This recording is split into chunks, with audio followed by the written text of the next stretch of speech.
সেতু না থাকায় চরম দুর্ভোগ পোহাতে হচ্ছে দুই জেলার লক্ষাধিক মানুষকে।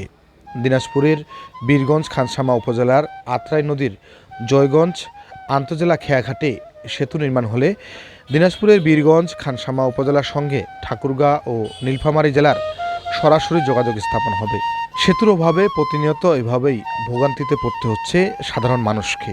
খরা মৌসুমে নদীর উপর বাঁশের সাঁকো দিয়ে হাজারো সমস্যা নিয়ে নদী পারাপার করছে নদীর দুই পাশের বিভিন্ন গ্রামের হাজার হাজার মানুষ। এ ঘাটে সেতু নির্মাণের দাবি দীর্ঘদিনের।